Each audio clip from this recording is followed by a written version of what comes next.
Hello viewers, welcome back to our channel. మీరు కనుక మన ఛానల్ని కొత్తగా చూసినట్లయితే మన ఛానల్ని సబ్స్క్రైబ్ చేసుకోండి. నేను చేసే ప్రతి వీడియో నోటిఫికేషన్స్ మీ వరకు వస్తాయి. ఒక చిన్న పట్టణంలో సీత అనే అమ్మాయి ఉండేది. సీత చిన్నప్పటి నుండే చాలా తెలివైంది, చదువులో ముందుండేది. ఆమెకి ఒక కల కూడా ఉండేది. ఒకరోజు నేను పెద్ద ఉద్యోగం సంపాదించాలి, నా తల్లిదండ్రులని గర్వంగా ఉంచాలి అని. కానీ సమాజం అలా అనుకోదు కదా. అమ్మాయిలకు అంత చదువెందుకు, పెళ్లి చేసుకొని ఇంట్లో కూర్చోవాలి, ఇలాంటి మాటలు వింటూ సీత పెరిగింది. సడన్గా సీత వాళ్ళ నాన్న చనిపోయేసరికి వాళ్ళ అమ్మ అనారోగ్య కారణంతో ఉండగా ఆమెకి పెళ్లి చేశారు. మొదట్లో అన్నీ బాగానే అనిపించాయి, కానీ క్రమంగా ఆమె భర్త అసలు స్వభావం బయటపడింది. అతను కోపంగా ఉండేవాడు, చిన్న చిన్న విషయాలకే తిట్టేవాడు, చాలాసార్లు కొట్టేవాడు కూడా. అతని భర్త వాళ్ళ అమ్మ ఏది చెప్తే అదే చేసేవాడు. సీత మొదట సహించేది, ఎందుకంటే ఇది నా ఇల్లు, నేను సహించాలి అనుకుంటూ సర్దుకుపోయేది. అలా కొన్ని సంవత్సరాలకి పిల్లలు కూడా పుట్టారు. ఇంకా పిల్లల కోసం సర్దుకుపోదామని స్టేజ్కి వచ్చింది. అలా రోజులు నెలలు గడిచిపోయాయి. ఒకరోజు పరిస్థితి చాలా దారుణంగా మారింది. ఆమె భర్త ఆమెను తీవ్రంగా అవమానించాడు, అది కూడా పిల్లల ముందు. ఆ క్షణంలో సీత మనసు విరిగిపోయింది.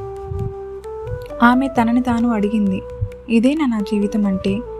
నేను నా పిల్లలకి ఇదే చూపించాలా? ఇంట్లో రోజు ఇదే నా గొడవలు, పిల్లలు ఈ గొడవల్లోనే పెరిగి పెద్దవ్వాలా? ఇంకా అక్కడే ఒక నిర్ణయం తీసుకుంది, విడిపోవడం. ధైర్యం మొదలు. ఒక రాత్రి కన్నీళ్లతో కానీ గుండెల్లో ధైర్యంతో ఆమె తన 2 పిల్లల్ని తీసుకొని ఇంటి నుంచి బయటకొచ్చింది. చాలామంది ఏమన్నారో తెలుసా? పెళ్ళయ్యాక బయటకు రావడం తప్పు, ఆడది ఒంటరిగా బ్రతకలేదు, పిల్లలతో ఎలా బ్రతుకుతాం? కానీ సీత ఒక మాట మాత్రమే చెప్పింది, నా గౌరవం కోసం, నా పిల్లల భవిష్యత్తు కోసం నేను పోరాడతాను. ఇంకా కొత్త జీవితం, కష్టాలు మొదలు. మొదట్లో చాలా కష్టం. ఇంటి అద్దె, పిల్లల చదువు, రోజువారీ ఖర్చులు. ఆమె ఒక చిన్న పని మొదలుపెట్టింది, ట్యూషన్స్ చెప్పడం. పగలు పని, రాత్రి పిల్లలతో పాటు చదువు. ఎందుకంటే ఆమె కల ఇంకా చనిపోలేదు కదా. నేను గవర్నమెంట్ జాబ్ సంపాదించాలి. పోరాటం, నిద్రలేని రాత్రులు ఎన్నో గడిచాయి. ఆమె రోజు 4 గంటలకే నిద్రపోయేది. పిల్లలు నిద్రపోయాక ఒక చిన్న లైట్ వెలిగించి బుక్స్ తెరిచి చదివేది.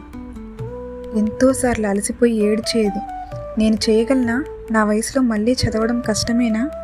అప్పుడు ఆమె పిల్లలు వచ్చి అంటారు, అమ్మా నువ్వు చేయగలవు, మేము నేను నమ్ముతున్నాం.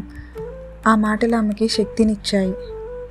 సమాజం మళ్ళీ మాట్లాడింది, ఇంకా చదువుతున్నావా? పిల్లల్ని చూసుకోకుండా ఉద్యోగమా? నీకెందుకు వచ్చిద్ది?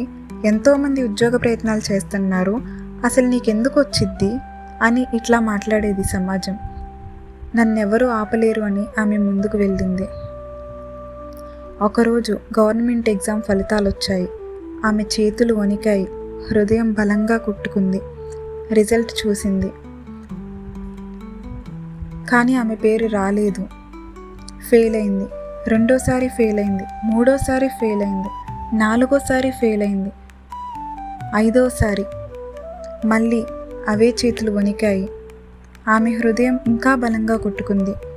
రిజల్ట్ చూసింది, ఆమె పేరు ఉంది, సెలెక్టెడ్ అని. ఆ క్షణం ఆమె కన్నీళ్ళు ఆగలేదు. అవి బాధ కన్నీళ్ళు కాదు, అవి గెలుపు కన్నీళ్ళు, ఆనంద బాష్పాలు. పిల్లలు ఆమెను కౌగిలించుకొని చెప్పారు, అమ్మా నువ్వు మా హీరో అని.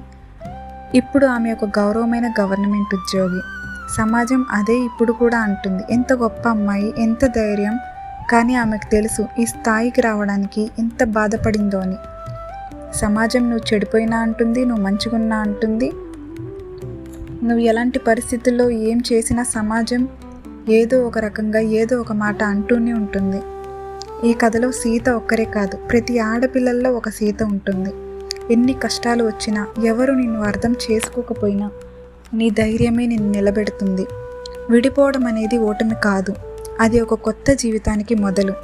నువ్వు నమ్ముకుంటే, నువ్వు కష్టపడితే నువ్వు కూడా గెలవగలవు.